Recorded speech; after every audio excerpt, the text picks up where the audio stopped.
حضرت ادریس علیہ السلام کے زمانے میں انسان بہت بد عمل ہو گئے تھے۔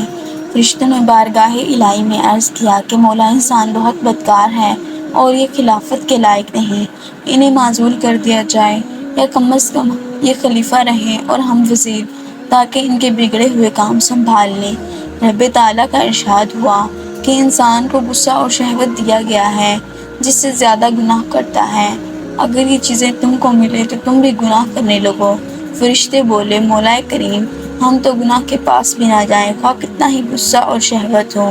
حکم ربی ہوا، تم اپنی جماعت میں سے اعلیٰ درجے کے پرہیزگار فرشتے چھانٹ لو، ان کو غصہ اور شہوت دے دیتے ہیں، پھر امتحان ہو جائے گا۔ چنانچہ ہاروت اور ماروت، جو بڑے ہی عبادت گزار فرشتے تھے، انتخاب میں آ گئے۔ حق تعالیٰ نے ان کو یہ دونوں چیزیں غصہ اور شہوت دے کر شہر بابل میں اتار دیا اور فرمایا، تم قاضی بن کر لوگوں کے فیصلے کیا کرو اور روزانہ اسم اعظم کے ذریعے شام کو آسمان پر آ جایا کرو۔ یہ دونوں 1 مہینے تک ایسے ہی آتے جاتے رہے۔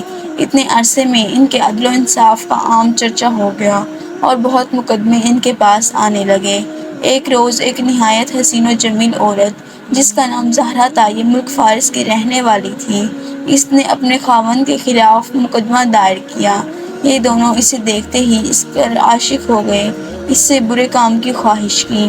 اس نے کہا، میرا دین کچھ اور ہے اور تمہارا دین کچھ اور اختلاف ہوتے ہوئے یہ نہیں ہو سکتا، اور میرا شوہر بہت غیرت مند ہے، اس سے خبر ملی تو یہ مجھے قتل کر دے گا، لہٰذا پہلے آپ میرے بت کو سجدہ کرو اور پھر میرے شوہر کو قتل کرو، پھر میں تمہاری اور تم میرے۔ انہوں نے انکار کر دیا، وہ چلی گئی، مگر ان کے دل اس کے عشق میں بھڑکتے رہے۔ آخر اسے پیغام بھیجا کہ ہم تیرے گھر آنا چاہتے ہیں۔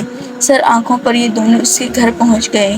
اس نے اپنے آپ کو آراستہ کیا اور ان سے بولی کہ آپ مجھے اسم اعظم سکھا دیں، یا بت کو سجدہ کریں، یا میرے شوہر کو قتل کر دیں، یا شراب پی لیں۔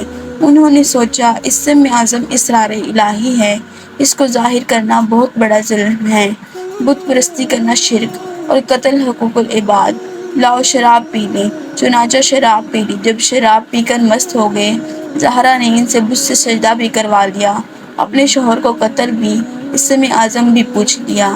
زہرا تو اسم اعظم پڑھ کر صورت بدل کر آسمان پر پہنچ گئی۔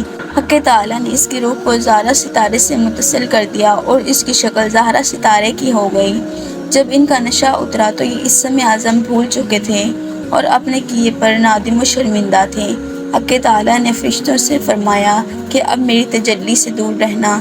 یہ دونوں شام کو حاضر بارگاہ ہوتے تھے، پھر بھی شہوت سے مغلوب ہو کر سب کچھ کر بیٹھے۔ اگر انسان سے گناہ سرزد ہو تو کیا تعجب ہے۔ تمام فرشتوں نے اپنی خطا کا اقرار کیا اور زمین پر رہنے والوں پر لعنت کی بجائے ان کے لیے دعائے مغفرت کرنے لگے۔ پھر یہ دونوں حضرت ادریس علیہ السلام کی بارگاہ میں حاضر ہوئے اور شفاعت کے طالب ہوئے۔ آپ نے ان کے حق میں دعائے مغفرت کی۔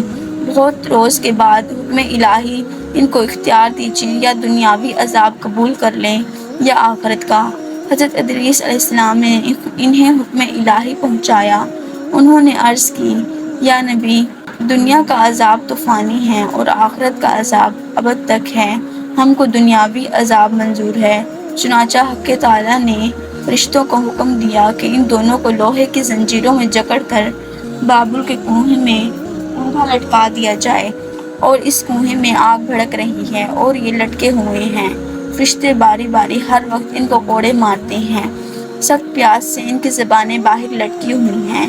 یہ عذاب قیامت تک رہنے والا ہے۔ پیارے دوستو، اگر آپ کو ہمارا یہ واقعہ پسند آیا ہے تو چینل کو سبسکرائب لازمی کیجیے گا۔